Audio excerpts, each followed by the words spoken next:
What is the criteria of abnormal behaviour and what is its difference with normal behaviour, यानी abnormal clinical psychology, abnormal psychology में हम किस चीज को consider करते हैं। Let's start this chapter. सबसे पहले साइकोपैथोलॉजी। साइको का वर्ड साइकोलॉजी से या सोल से निकला और पैथोलॉजी का मतलब होता है डिसऑर्डर, यानी साइकोलॉजिकल डिसऑर्डर्स।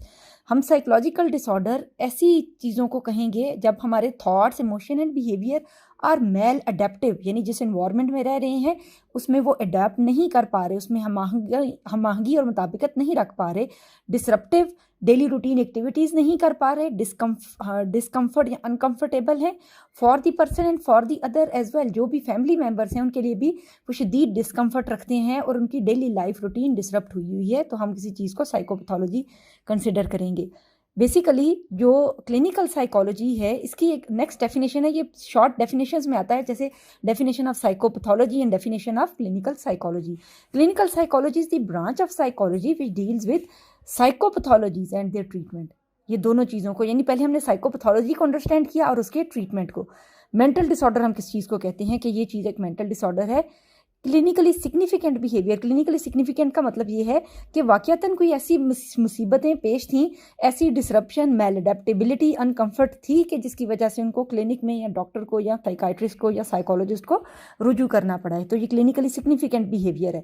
और साइकोलॉजिकल सिंड्रोम कि वो पर्सन साइकोलॉजिकली खुद या उसके इर्द गिर्द रहने वाले अपने आप को बेहतर महसूस नहीं कर पा रहे, that occur in an individual that is typically associated with either a painful symptom or impairment in one or more important areas of functioning। ये 3 डेफिनेशंस हैं जो पहली दोनों लाइंस में हमारे सामने आई हैं, यहाँ पर ये वाली डेफिनेशन और ये वाली। इसके बाद इन 3 डेफिनेशंस के बाद हम सीधा आ जाते हैं कि किस चीज़ को हम, what is the criteria of normality and abnormality. तो बेसिकली एबनॉर्मल का वर्ड, एब का मतलब होता है विदाउट, नॉर्मल के बगैर, एब means away, Norma means normal, rules of norms. कि नॉर्म क्या समझा जाता है, what is normal, abnormal what is not normal. जो हम जिस चीज़ को हमारी सोसाइटी नॉर्मल नहीं समझती है, जिसको वो डिसरप्शन समझती है हमारी सोसाइटी, या हम खुद किसी भी रीज़न से हम उन बिहेवियर्स को नॉर्मल नहीं समझते हैं। ये इसकी समझे कि एक मेन डेफिनेशन हमारे पास फर्स्ट 3 लाइन्स में हो गई। यूजुअली जो हमारी साइकोलॉजिकल बुक्स हैं उनमें statistically insignificant behaviour, violation of norms और social approval, personal distress, disability, unexpectedness, ये पॉइंट समझे जाते हैं जो ड्रॉ करेंगे दरअसल कि what is normal and what is abnormal. किस चीज़ को हम नॉर्मल समझते हैं और किस चीज़ को हम एक तरह से एबनॉर्मल समझते हैं। नेक्स्ट है, first one is statistical infrequency. Abnormal behaviour is infrequent. ये हमेशा देखना है कि जो एक एबनॉर्मल पैटर्न्स हैं इनका यूजुअली 0.1%, 1%, 2% इस तरह ये फॉल करते हैं। They are usually less than 10% of the population, जो कि एंजाइटी वगैरह हैं, और जो अदरवाइज साइकोटिक डिसऑर्डर्स हैं ये यूजुअली 1% हुआ करते हैं जनरल पॉपुलेशन का। स्टैटिस्टिकली इनफ्रीक्वेंट, ये फ्रीक्वेंट बिहेवियर नहीं है। जो नॉर्मल लोग हैं उनकी रेंज हमेशा ज़्यादा होती है, एबनॉर्मल की कम होती है। Normal individuals do not deviate much from average in a behavioural patterns. Statistically infrequency is use to diagnose mental retardation. जैसे मेंटल रिटार्डेशन वो लोग जिनका 70% या इससे एक तरह से बिलो स्कोर आता है हमारे पास, उनकी जनरल पॉपुलेशन में जो परसेंटेज है वो काफ़ी कम हुआ करती है आम लोगों के मुकाबले में। एक और एग्जांपल है, creative individual artist belong to this domain, statistical criterion give less information. हमें पता नहीं है जो स्टैटिस्टिकली इनफ्रीक्वेंट है, they might be statistically brilliant individual, gifted भी हो सकते हैं, और sometime they might be less in intellectual functioning. यानी इनफ्रीक्वेंट में दोनों एक्सट्रीम्स फॉल करती हैं ना, नॉर्मल से दोनों तरह की एक्सट्रीम्स फॉल कर सकती हैं, जिनमें हम कंसिडर कर सकते हैं कि एक पर्सन इज ब्रिलियंट और नॉट ब्रिलियंट। अच्छा, नेक्स्ट है हमारे पास violation of norms. Social norms, जिस सोसाइटी में हम रहते हैं उसमें कोई ना कोई बिहेवियर्स हैं जो नॉर्मल समझे जाते हैं। हमारा जितना उठना बैठना, शादी ब्याह पे जाना, फोतगियाँ, इन सब में हम कोई ना कोई पैटर्न्स फॉलो कर रहे होते हैं, और ये पैटर्न्स दरअसल डिसाइड करते हैं कि हमारी सोसाइटी में जहाँ हम रहते हैं क्या चीज़ें नॉर्मल कंसिडर की जाती हैं। हम उसके अलावा कोई चीज़ ऐसी करने की कोशिश करते हैं जिसको हमारी सोसाइटी एक्सेप्ट नहीं करती है, तो वो चीज़ें एबनॉर्मल कंसिडर की जाएंगी। Criminals and prostitutes violate social norms but not considered abnormal. तो फिर हम किस चीज़ को कहेंगे कि दरअसल इनअप्रोप्रिएटली बिहेव करना, कि वो चीज़ें जो कि जिस तरह शादी या ब्याह के ऊपर कपड़े जो पहन के जाते हैं वो नॉर्म्स होते हैं, हम उसके अलावा को पहन जाएं तो सब हमें अजीब नज़रों से देखेंगे। अगर हम फोतगी पे भड़कीले कपड़े पहन जाएंगे तो हम अजीब समझे जाएंगे। हम रोने वाली जगहों पर हंसना शुरू कर देंगे, हंसने वाली जगहों पर रोना शुरू कर देंगे, तो एबनॉर्मल बिहेवियर कंसिडर किया जाएगा। हर एक सोसाइटी में कुछ करने के तरीक़ाकार पहले से वज़ा होते हैं जिनको हम फॉलो करते हैं। पर्सनल डिस्ट्रेस, इन एक ना दो वर्ड्स आएंगे इसके अंदर, कुछ हम चीज़ों को कहते हैं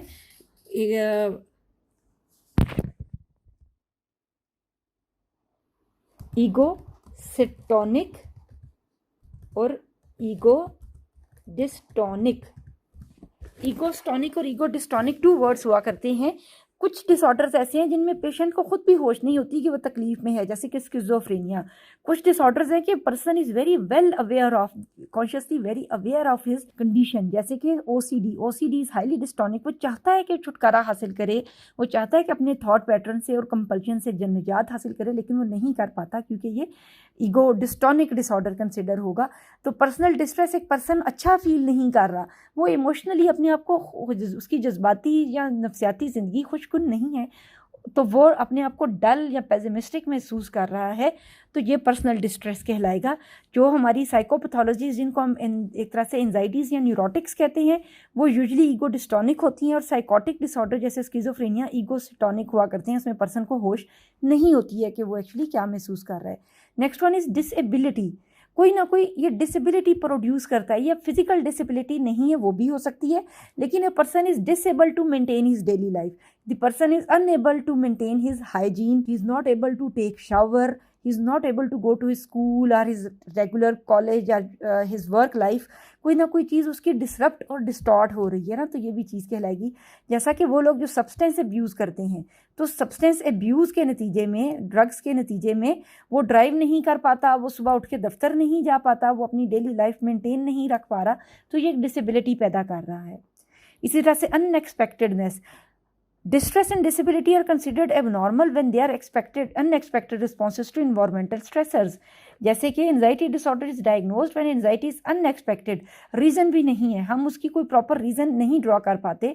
मसलन it's very normal to experience depression when we are losing someone, कोई डेथ है किसी की हुई है, मॉर्निंग से हम गुजर रहे हैं, किसी ट्रॉमा से गुजरे हैं, तो वो नॉर्मल बिहेवियर कंसिडर होगा, that it will take time to be normal. लेकिन अगर कोई रीज़न भी नहीं है और this symptoms have came out of nowhere, unexpected हैं, तो ये बिहेवियर भी एबनॉर्मल कंसिडर होगा। William James propose to study the abnormal is the best way of understanding the normal. तो ये हमारे पास एक आता है, ये 5 हमारे पास क्राइटेरियाज हैं। दोबारा से हम रिपीट कर लेते हैं एक दफ़ा जल्दी वाला। एबनॉर्मल बिहेवियर कम पॉपुलेशन को होगा की आबादी में। एबनॉर्मल पर्सन अपनी सोसाइटी के नॉर्म्स और रिचुअल्स को वायलेट करेगा, वो पर्सनल डिस्ट्रेस महसूस करेगा, वो डिसेबल होगा कि अपनी डेली रूटीन एक्टिविटीज़ को कंटिन्यू रख सके, उसके सिम्टम अनएक्सपेक्टेड है, हम कोई रीज़न नहीं ड्रॉ कर पा रहे हैं।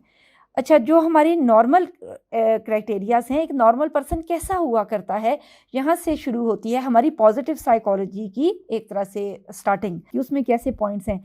A normal person is very adaptive, resilient, consciously controls his life. He is a cheerful and optimistic person. He well regulates his instincts. Emotionally balanced person है वो। उसके अलावा he has insight about his conduct कि मैं क्या क्यों कैसे कर रहा हूँ।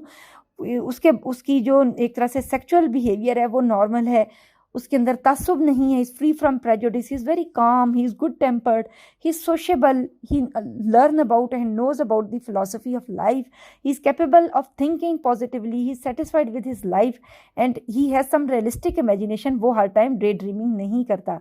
ये हमारे पास एक क्वेश्चन बनता है 15 मार्क्स का। इसमें हमने इसकी जो एक तरह से साइकोपैथोलॉजी की डेफिनेशन, क्लिनिकल साइकोलॉजी की डेफिनेशन, मेंटल डिसऑर्डर की डेफिनेशन, उसके बाद व्हाट इज़ एबनॉर्मेलिटी, इसकी डेफिनेशन, ये 5 डेफिनेशंस लिखने के बाद ये 5 पॉइंट्स हम लिखेंगे, इनको 1 बाय 1 डिफाइन करेंगे, कंक्लूजन लिखेंगे, तो हमारा लॉन्ग क्वेश्चन प्रिपेयर हो जाता है।